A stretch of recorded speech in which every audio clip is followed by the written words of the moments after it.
Hello rowdy babies, welcome back to rowdy baby Hema channel అండి. మా అమ్మ అయితే వేసవి అయిపోయేదాకా ఉడియాలు పెట్టేది ఆపేటట్టే లేదు. దాంట్లో భాగంగానే వాళ్ళు సగ్గుబియ్యం ఉడియాలు అయితే పెట్టింది. ఆ సగ్గుబియ్యం ఉడియాల ప్రాసెస్ ఎలా ఉంటుందో చూపిస్తాను.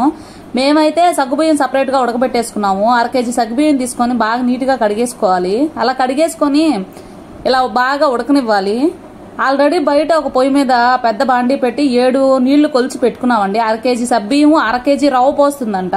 అందుకోసం 7 గ్లాసులు నీళ్లు తీసుకుంది. ఏదంతా అయితే మనం సగ్గుబియ్యం తీసుకున్నామో ఒక కొలత పెట్టుకొని దాంతో 7 నీళ్లు పోసుకోవాలి. అంటే లీటర్ దాకా పైన పడతాయి. 7 లీటర్లు 7.5 లీటర్ దాకా పడుతుంది వాటరు. ఇద్దండి, అక్కడ సగ్గుబియ్యం ఉడికిపోయిన తర్వాత ఇక్కడ వాటర్ తెల్లేయా లేదో చూసుకొని ఆ సగ్గుబియ్యం పోసేసుకోవాలి. ఇలాగాని మనం వాటర్ తెల్లబెట్టుకుని సగ్గుబియ్యం కానీ ఉడకబెట్టుకోసుకున్నామంటే ఉడియాలు గబాలా ఉడికిపోతాయి. ఎందుకంటారేమో, ఆల్రెడీ మనం మామూలుగా అయితే ఈ వాటర్ తెల్లిన తర్వాత కడిగి పెట్టుకున్న సబ్బియ్యం ఇందులో పోయాలి. మామూలుగా ఇలా ఉడకబెట్టేసుకున్నామంటే వాటర్ తెల్లితే ఈ సబ్బియ్యం పోసేస్తే సరిపోద్ది. ఇవి కూడా గబాలు ఉడికిపోతాయి, ఎందుకంటే ఆల్రెడీ మనం ఉడకబెట్టేసాం కాబట్టి. ఈ సగ్గుబియ్యం మొత్తం వాటర్లో కలిసే విధంగా నీట్గా తిప్పేసుకోవాలి తెడ్డుతో. ఆల్రెడీ ఉడకబెట్టేసాం కదా అక్క అంటే, ఆల్రెడీ మనం ఉడకబెట్టేసాము. ఇప్పుడు మా అమ్మ రవ్వ పోసుకోవాలనింది కాబట్టి రవ్వ కోసం కలిపెడుతున్నాను. ఇద్దండి, ఇక్కడ రవ్వ ఉడికితే సరిపోద్ది. ఆల్రెడీ సబ్బియ్యం అనేది ఉడికిపోయి ఉన్నాయి కాబట్టి ఒకే కన్సిస్టెన్సీలో తిప్పుకుంటా ఉండాలి రవ్వ పోసేటప్పుడు, ఎందుకంటే ఉండలు కట్టేస్తుంది. మీరు సగ్గుబియ్యం ఒకటే పోసుకోవాలంటే వాటర్ కొద్దిగా తగ్గించుకోండి, ఎందుకంటే వాటర్ ఎక్కువగా ఉంటే మరీ పలసంగా వస్తాయి ఉడియాలు. మేము రవ్వ వేస్తాం కాబట్టి వేసాము.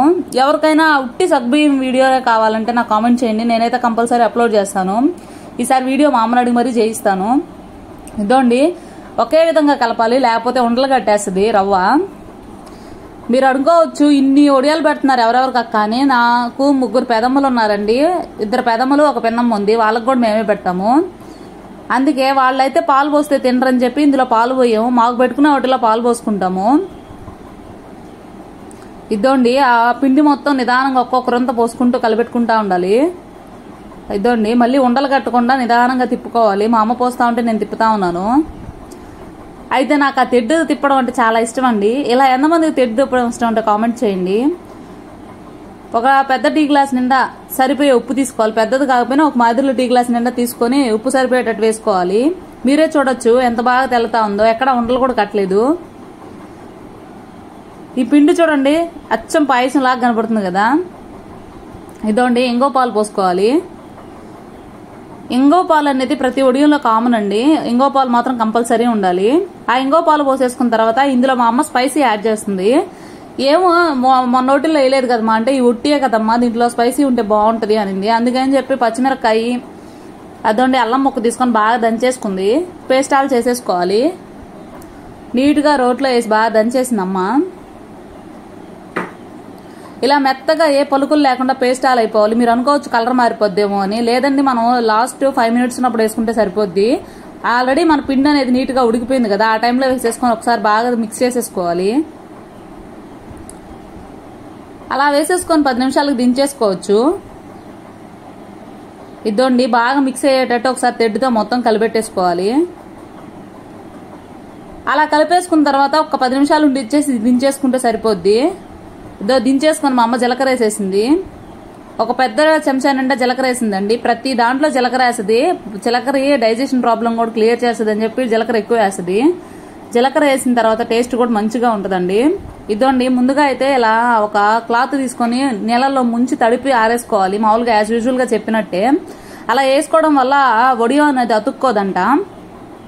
ఫుడ్ కలర్ ఇంట్రెస్ట్ ఉన్న వాళ్ళు ఫుడ్ కలర్ వేసుకోండి. మేమైతే ఎల్లో వేసుకున్నాం ఈసారి. మొన్న ఆల్రెడీ పెట్టాం కదండి రెడ్ గ్రీన్ అన్ని. ఎల్లో లేదని ఈసారి ఎల్లో పెట్టాము. వైట్ కూడా పెట్టామండి.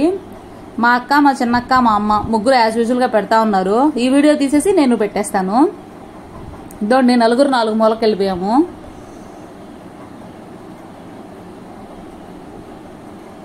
తర్వాత నేను పోయి వైట్ పెట్టాను. నేను మా అమ్మ వైట్ పెట్టాము. మా 2 అక్కలు వచ్చి ఎల్లో పెట్టారు. మొత్తం ఇలా ఫిల్ చేసేసుకున్నాము. అది సరిపోలేదు, ఇంకో మంచానికి కూడా పెట్టేసుకున్నాము. అంటే ఇది పిండి పలసన కాబట్టి ఎక్కువ మంచాలకు వస్తుంది. మామూలుగా అయితే మనం ఒక 2 పిండి వడియాలు పెట్టుకున్నప్పుడు తిక్కుగా అయిపోద్ది. వీటికి కనుక సగ్గుబియ్యానికి ఇంకా ఉట్టి సగ్గుబియ్యం కానీ పెడితే ఇంకా పలసనగా వస్తుంది. అప్పుడు వాటర్ తగ్గించుకుంటే సరిపోద్ది. ఇదండి, ఇలా పెట్టేసుకొని సాయంత్రానికి బాగా ఎండిపోయాయి. మనుషులే ఎండిపోతున్నారు. ఒడియాలు ఎండరా అక్క అంటారేమో, నిజంగానే అండి చిన్నగా లేదు ఎండలు. ఈ ఎండల్లో మీరు ఫ్రూట్ జ్యూసెస్ ఇలాంటి ఓఆర్ఎస్లు అన్ని బాగా తాగుతూ ఉండండి.